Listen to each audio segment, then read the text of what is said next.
Jangan kamu sangka sungai yang tenang tidak ada buayanya. Begitu juga dengan Malaysia yang aman dan harmoni, tidak ada ancamannya. Jadi perlu kamu sadar dan tahu yang berbagai cabaran dan juga ancaman yang menghantui negara Malaysia. Antaranya berlaku cabaran keselamatan maritim di Malaysia, yang mana isu seperti penyeludupan, dadah dan sebagainya, bahkan pemerdagangan manusia di dalam negara kita kian berlaku di luar sana. Jadi itu cerita masa kini. Mari kita kembali ke masa lalu pada tahun 2013 di Lahad Datu. Jom. Kembali lagi bersama saya yang sedang berada di Lahad Datu. Hai. Jadi inilah tempat yang mana berlakunya krisis pencerobohan dan duo yang mana mengaitkan kepada insiden diplomatik yang berlaku di antara Malaysia dan juga Filipina. Ataupun kita khususkan lagi yaitu Kerajaan Sulu. Di mana insiden ini berlaku pada tahun 2013, yang mana 235 orang Filipina yang sebahagiannya bersenjata mendarat di Kampung Tanduo, daerah Lahad Datu, Sabah pada 11 Februari 2013. Yang mana mereka ini dikenali sebagai Angkatan Keselamatan Diraja Kesultanan Sulu dan Borneo Utara, telah dihantar oleh Jamalul Kiram III. Yang mana Jamalul Kiram III ini dia berpikir bahwa dia adalah Sultan Sulu.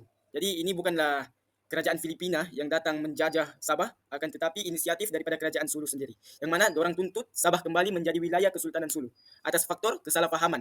Dan dorang fikir Malaysia ni sewa Sabah daripada Kesultanan Sulu melalui pembayaran setiap tahun yang dilakukan oleh negara Malaysia sebanyak RM5.300. Disebabkan dorang fikir ianya sewa, akan tetapi ianya sebenarnya adalah satu bayaran yang menjaga kehormatan mereka, di mana Sabah diambil oleh British dan diberikan kepada Malaysia, dan diberikan bayaran itu sebagai tanda penghormatan, bukannya satu sewa. Jadi, dan sedihnya, pencerobohan ini, peristiwa ini menyebabkan pelbagai kesan, bahkan kehilangan nyawa sendiri. Yang mana pencerobohan ini mengakibatkan 12 perwira negara Malaysia terbunuh. Dan ramai lagi tentera-tentera Sulu yang meninggal, bahkan 50 lebih orang yang mati pada ketika itu. Dan seterusnya kita akan beralih kepada kesan-kesan. Apakah implikasi yang terjadi disebabkan pencerobohan ini? Saya selaku warga tempatan Lahad Datu akan meneruskan dengan membincangkan apakah implikasi pencerobohan ini terhadap aspek kedaulatan.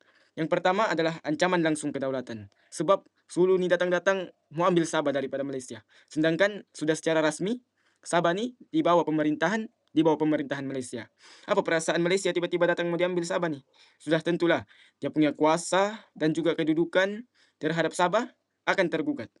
Disebabkan Sulu datang-datang ya mau ambil Sabah suka hatinya. Yang kedua ialah menggugat keyakinan rakyat Sabah terhadap perlindungan kerajaan. Sebab apa? Tragedi ini menimbulkan ketakutan dan juga mengganggu kehidupan penduduk tempatan, terutamanya di kawasan Felda Sahabat tuh. Walaupun isu ini sudah selesai, akan tetapi penduduk di sana masih lagi terngiang-ngiang akan kematian yang berlaku, tembak-menembak, dan juga sebagainya. Membuatkan mereka tidur tak lena, mandi tak basah, makan pun tak berselera. Dan yang ketiga adalah tindakan diplomatik dan hubungan antara bangsa yang terjadi antara Filipina dan juga Malaysia. Walaupun bukan secara terus, Filipina ni yang mengambil Sabah, menuntut hak Sabah, akan tetapi kerajaan Sulu yang berada di dalam Filipina yang menuntut hak Sabah ni, akan tetapi hubungan diplomatik antara kedua negara ni tetap terkesan.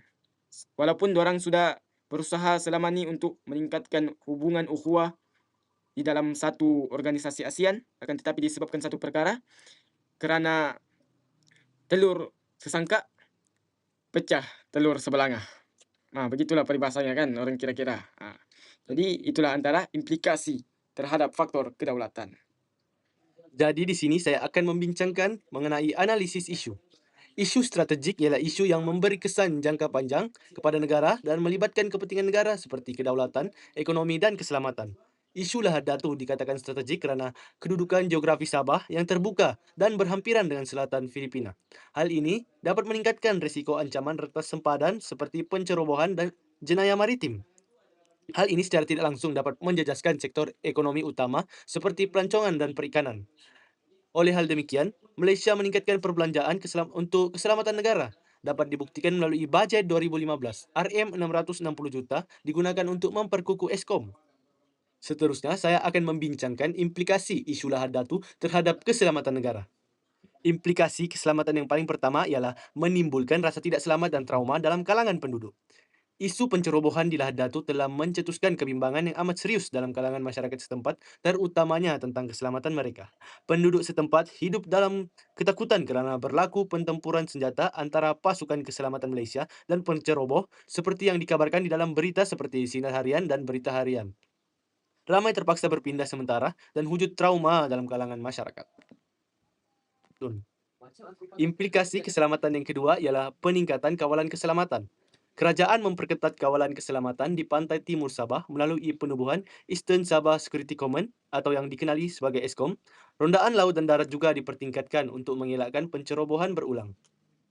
Implikasi keselamatan yang ketiga ialah pemodenan aset dan teknologi ketenteraan. Implikasi ini memaksa kerajaan mempercepat perolehan aset yang sesuai dengan geografi Sabah yang berpulau-pulau. Yang pertama sekali, sistem radar. Pemasangan radar pengawasan pesisir pantai yang lebih canggih untuk mengesan pergerakan bot kecil seperti bot pam yang sering digunakan oleh penceroboh. Dan yang kedua ialah aset udara. Penempatan helikopter tempur dan pesawat tanpa pemandu, UAV ataupun yang dikenali sebagai drone, untuk rondaan ruang udara secara berterusan. Seterusnya, implikasi yang keempat yaitu penilaian semula status kerakyatan dan penempatan pesisir. Isu ancaman dari dalam menjadi perhatian serius kerana penceroboh mempunyai tali barut dalam kalangan penduduk tempatan atau pendatang asing. Oleh itu, operasi pembersihan dilaksanakan iaitu pemeriksaan lebih ketat terhadap dokumen pengenalan diri di kawasan setinggian air.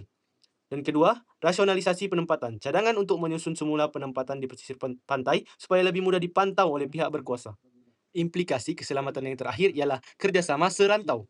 Implikasi isu keselamatan Lahad Datu telah melangkaui sempadan Malaysia, membawa kepada kerjasama Trilateral Maritime Patrol (TMP) antara Malaysia, Filipina dan Indonesia di Laut Sulu dan Laut Celebes.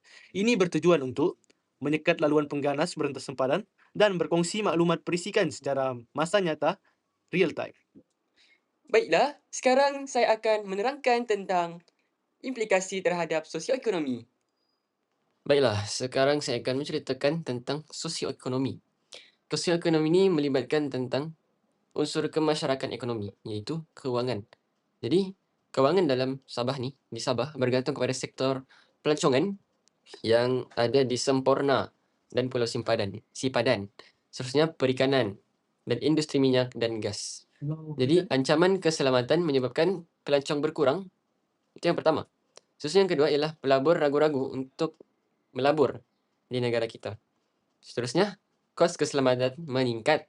Dan akhir sekali ialah kerajaan tidak mempunyai bajet yang cukup untuk menguatkan lagi sistem keselamatan di negara kita. Jadi hal ini telah memberikan kesan yang buruk kepada pembangunan di negeri Sabah. InsyaAllah kita akan teruskan lagi dengan melaksanakan satu penilaian terhadap tindakan Malaysia dalam menangani isu pencerobohan ini. Alhamdulillah, ianya dapat diatasi dengan pelbagai perkara, antaranya kerjasama dengan negara Filipina. Bersyukur kita Alhamdulillah kerana kerajaan Filipina menghantar sebuah kapal dalam misi kemanusiaan yang mana ianya membawa pulang seramai 180 anggota termasuk 30 pengawal bersenjata yang bertahan di Lahad Datu. Namun ada beberapa lagi mereka yang tertinggal kumpulan Sulu ini di Malaysia bagi meneruskan perbincangan. Seterusnya, apabila pencerobohan ini semakin intens, perbincangan menjadi satu perpecahan yang mana berlakunya tembak-menembak, maka terjadinya operasi Ops Daulat yang dilaksanakan oleh Malaysia. Pada 5 Mac, pasukan keselamatan melancarkan serangan ke Kampung Tanduo yang mana dalam satu kenyataan daripada Perdana Menteri ketika itu, iaitu Datuk Seri Najib Tun Razak, Alhamdulillah, dalam satu kenyataan mengumumkan yang mana serangan itu adalah bagi menjaga maruah dan kedaulatan negara. Bukan kita suka-suka menembak, tapi orang-orang Sulu duluan menembak, maka kita balas agar kita punya kedaulatan ni tidak dipijak-pijak. Dan terakhir sekali adalah penubuhan Eskom. Yang mana kalau tuan-tuan dan puan-puan mau tahu, Eskom ni ada dekat Masjid Ar-Raudah di Lahad Datu. Yang mana ianya dipertanggungjawabkan sebagai peneraju keselamatan dalam mengkoordinasikan operasi kawalan sempadan daratan dan maritim di 10 daerah dalam zon Selamat Sabah Timur atau in English Eastern Sabah Safety Zone as zone, dan salah satunya adalah Bumi Lahad Datu. Alhamdulillah. Terima kasih semua. Baiklah, sekarang saya akan menjelaskan tentang peranan guru di masa hadapan. Jadi apa yang aplikasi yang boleh dilakukan oleh guru-guru ialah membentuk jati diri dan patriotisme agar dapat menjadi contoh kepada murid-murid. Itu yang pertama. Yang kedua, mendidik murid agar mengambil iktibar dan pengajaran berdasarkan kes ataupun peristiwa yang telah berlaku. Seterusnya, mengajar murid menghargai pengorbanan anggota keselamatan. Yang keempat ialah menggalakkan pemikiran kritikal terhadap isu keselamatan. Yang kelima ialah menggalakkan aktiviti berunsur kenegaraan dibuat di sekolah. Seterusnya ialah mendidik murid tentang pentingnya mempertahankan kedaulatan negara. Hal ini boleh diunsurkan dalam mata pelajaran, tidak kiralah sejarah ataupun bahasa Melayu, civic ataupun apa-apa saja. Seterusnya, implikasi isu Lahad Datu terhadap sistem pendidikan di Malaysia. Isu Lahad Datu telah mengubah beberapa landscape pendidikan negara. Contohnya, peranan guru sebagai ejen integrasi nasional. Pasca tragedi, guru bukan sekadar penyampai ilmu akademik, tetapi menjadi benteng baris hadapan dalam menyatu padukan masyarakat yang pelbagai etnik di Sabah. Yang kedua, profesionalisme guru dalam situasi krisis GPPP 1092. Guru dituntut memiliki daya tahan yang tinggi. Mengajar di zon konflik memerlukan persediaan mental yang berbeza daripada mengajar di bandar besar. Guru harus bersedia untuk melaksanakan PDPR atau modul kendiri jika sekolah ditutup akibat ancaman keselamatan dan menjadi contoh teladan dalam menunjukkan ketaatan kepada Yang di-Pertuan Agong dan negara. Dan yang terakhir, isu keselamatan dan infrastruktur sekolah. Tragedi ini mengubah protokol keselamatan di sekolah-sekolah di bawah Kementerian Pendidikan Malaysia.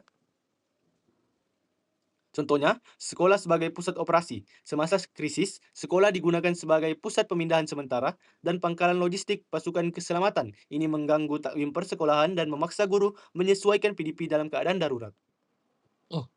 Kesimpulannya, apa yang kita dapat ambil daripada peristiwa Lahad Datu ni ialah isu Lahad Datu dan S-Zone bukan sekadar peristiwa sejarah, tapi ia adalah amaran bahawa keselamatan negara tidak boleh dipandang ringan seperti apa yang saudara Anik cakap tadi. Seterusnya, kedaulatan penting untuk dipertahankan secara berterusan. Mengapa? Iaitu agar memperkukuh pertahanan negara, meningkatkan kerjasama serantau dengan negara lain. Seterusnya ialah mendidik generasi muda yang akan datang. Sekian dan terima kasih.